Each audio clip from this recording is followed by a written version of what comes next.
¿Crees que cantar es fácil? Ven, te cuento un poco de su historia. El arte del canto nació con el hombre mismo, con su primera expresión vocal. En sus orígenes fue una forma más elevada del lenguaje, probablemente inspirada por el culto primitivo. Hay incluso quienes afirman que el canto existió antes del lenguaje hablado, así como existe en especies inferiores al hombre, como por ejemplo las aves. Más adelante, el canto respondió a las necesidades de las religiones y las estéticas, condicionadas naturalmente, por ejemplo, por diferentes lenguas, las que llevaron a distintas maneras de emitir la voz. Nasalización y elevación artificial de la laringe en las culturas del Oriente Medio. En la antigüedad mediterránea, el arte del canto tuvo influencia en la retórica.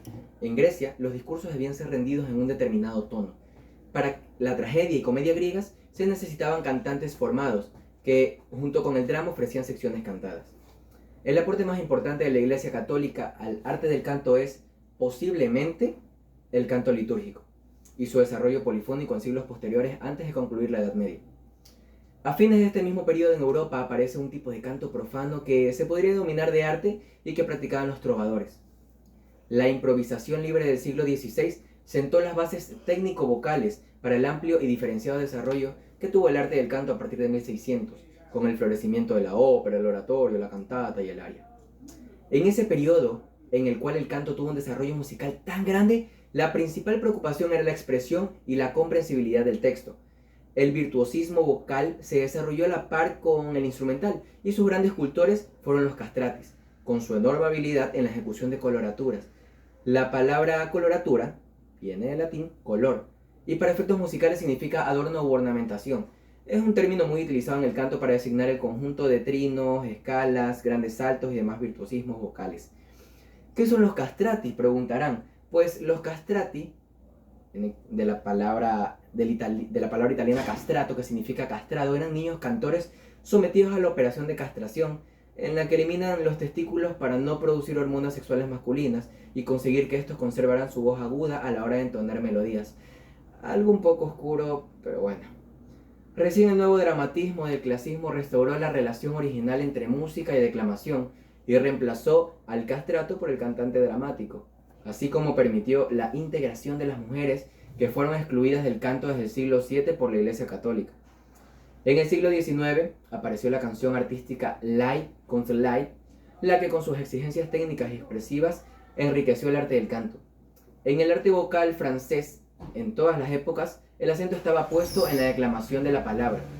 La escuela balcantística italiana, en cambio, enseñaba el libre desarrollo del melos vocal, en detrimento de lo declamatorio. Los alemanes y otras naciones centroeuropeas encontraron un cierto equilibrio entre los dos extremos. Posteriormente, incluso maestros como Verdi y Puccini exigían unidad orgánica entre palabra y sonido musical. Nota, ¿qué es el melos? El melos está íntimamente relacionado con la idea de modulación, modus, manera, medida, cuyo significado alude a la variación armonizada de un módulo musical a otro de manera continua. Hoy en día, gracias al acortamiento de las distancias y la integración de culturas, es absurdo hablar de escuela italiana o escuela alemana. Es cierto que los idiomas influencian de alguna manera la emisión vocal, pero al cantante de hoy se le exige expresarse de manera correcta en los diversos idiomas y estilos, lo que lleva a lo que podría llamarse una globalización de las escuelas de canto. Es necesario, por lo tanto, abordar la problemática de la técnica y la enseñanza del canto con gran amplitud, en forma abierta y sin dogmatismo. A fines de la década de los 70 apareció en Berlín un libro, Die Sargenstein, que se publicó más tarde traducido al español bajo el título de La voz del cantante. Sus autores, los doctores foniatras Schneider y Wendler, no solo atendían a los cantantes y actores de Berlín, sino que además dirigían el departamento foniátrico del Hospital Universitario Charité, uno de los laboratorios importantes de Europa dedicado al estudio de todo lo relacionado con el canto. A raíz de una estrecha colaboración con los doctores, especialmente con el doctor Schneider, al abocarme a traducir y adecuar al castellano el mencionado libro, pude conocer una gran parte de la investigación que se realizaron en ese campo desde comienzos de este siglo y la multiplicidad de resultados obtenidos, muchas veces a muy diferente índole. Admiré el enfoque abierto, exento justamente de dogmatismo, con el que los autores daban a conocer posiciones muy diferentes, a veces incluso contradictorias, pero que al final contribuían bastante dialécticamente a llegar a las nuevas vías de conocimiento. En la profesión cantora está muy difundido el concepto de que algún poder sobrenatural dotó al cantante de una bella voz, la que tiene que ser desarrollada para emitir hermosos sonidos, largos agudos, destinados a deslumbrar al público.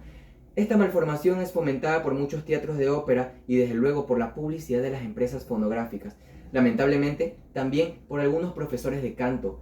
Frente a ello se plantea la posición de los cantantes músicos, los que a través de su labor de intérprete y de pedagogos tratan de presentar la voz como instrumento al servicio de la obra interpretada y de despertar en los jóvenes la necesidad de realizar su vocación por medio de la música y no de la acrobacia vocal. Por cierto, para que lograr una verdadera interpretación o una recreación es necesario un perfecto dominio del instrumento vocal, lo que significa un trabajo técnico de muchos años, pero nunca sin aplicar cada avance a la literatura musical, al conocimiento profundo, teórico y práctico de los problemas estilísticos, las diferencias de fraseo, de articulación, incluso de emisión que con eso conlleva. Cada cantante, cada alumno de canto es una personalidad diferente que además lleva el instrumento inserto en su cuerpo, con características fisiológicas y psicológicas propias. Por eso, tratar de aplicar un sistema en forma dogmática es imposible. Yo diría fatal. El pedagogo debe tratar de sentir en su propio organismo los problemas, por ejemplo, las tensiones que afectan al alumno. Esto requiere, por un lado, una enorme concentración y por el otro, una mente muy abierta de ambos participantes, profesor y alumno, y requiere también un grado de confianza y de amistad. La técnica de canto y por lo tanto también la formación de cantantes se basa en dos grandes verdades: la respiración baja abdominal, costo abdominal, y la relajación de las musculaturas desde las costillas hacia arriba, vale decir las musculaturas torácicas, claviculares desde la garganta y faciales. Todo lo demás varía mucho de acuerdo a las características de las personas, incluso varía la manera de acercarse a las verdades mencionadas y hacerlas funcionar correctamente. La respiración, el apoyo, la presión de aire subglótica, el flujo de aire que lleva el sonido a los resonadores, el manejo de la cavidad de emisión, etc., son nociones muy difíciles de definir. Para explicarlas y llevarlas en la práctica hablamos de sensaciones que no siempre corresponden a la realidad fisiológica. Por ejemplo, la sensación durante una correcta respiración es el ensanchamiento de la musculatura abdominal. Hablamos por eso de respiración abdominal, siendo que esa sensación es consecuencia de la completa expansión de los pulmones, único verdadero órgano respiratorio, el que sin embargo no sentimos. Hablamos entonces de respiración abdominal intercostal y clavicular, de acuerdo a la mayor o menor utilización y expansión de los pulmones. Y estas sensaciones varían mucho de una persona a otra. De primordial importancia para la formación de un cantante es la interpretación de la música de cámara, la que obliga a la fineza y al máximo control vocal, a la expresión a través de una clara e intencionada declamación, una acentuación agógica y una dinámica extremadamente sutiles. Existe un inmenso riquísimo caudal de música vocal de cámara desde el Renacimiento y Barroco temprano hasta nuestros días, practicando este género tanto en lo solístico como en conjuntos desde dúos hasta grupos mayores. El joven cantante aprende a distinguir las pequeñas diferencias composicionales y de práctica interpretativa entre épocas, pero a veces también entre creadores de la misma época. Esto puede enriquecer enormemente su potencial como intérprete. El hacer ópera desde el punto de vista vocal es la pincelada amplia que contribuye al desarrollo de volumen y de la proyección de las voces, como también a la capacidad dramática y a la encarnación de personajes y situaciones. Pero en todos los géneros es indispensable la búsqueda y la expresión de la verdad. En el género ópera o teatro musical eso es particularmente importante, ya que ese género musical teatral fácilmente cae en el ridículo y se transforma en un concierto con disfraces, dejando a un lado la parte teatral en lo que se ha inspirado el compositor. Al respecto, vale la pena recordar una cita de una charla del profesor Walter Frentzen, fundador y director hasta su muerte de la Ópera Cómica de Berlín, un teatro que ha sido y es ejemplo de realización de teatro musical moderno en su verdadero sentido. Dice el profesor que debe llegarse a un resultado que involucre al espectador en el drama y la poesía del acontecer escénico, a través de la comprensibilidad, credibilidad y absoluta veracidad de un arte de la representación del creador. Con la voz humana comenzó la música y la voz humana sigue siendo el instrumento de máxima capacidad expresiva. Son muchos los géneros: ópera, oratorio, música de cámara, en sus diversas expresiones. Lied, canción, diversos tipos de conjuntos vocales, música antigua, música contemporánea y también música popular y folclórica. Todo tiene su vigencia y su importancia, pero seguramente es posible determinar un denominador común que haga que todos tengan un resultado artístico. este denominador común podría ser el buen gusto, resultado del conocimiento, la accesibilidad y la experiencia, la honestidad y la verdad, la cultura en buenas cuentas. La pregunta es, ¿cómo se logra? ¿Cómo puedo lograr ser un gran cantante? Robert Schumann acuñó una frase que nos puede señalar en el camino, que dice, el estudiar no tiene fin. En la actualidad, el canto se ha visto mancillado por algunas figuras, por algunos intérpretes, y bueno, la actualización, la modernización. Por ejemplo, esto de aquí, te puede ayudar a cantar muy bien, te puede ayudar a sonar excelente, a diferencia de la naturaleza con la que antes se realizaba. Quizás esto de aquí también.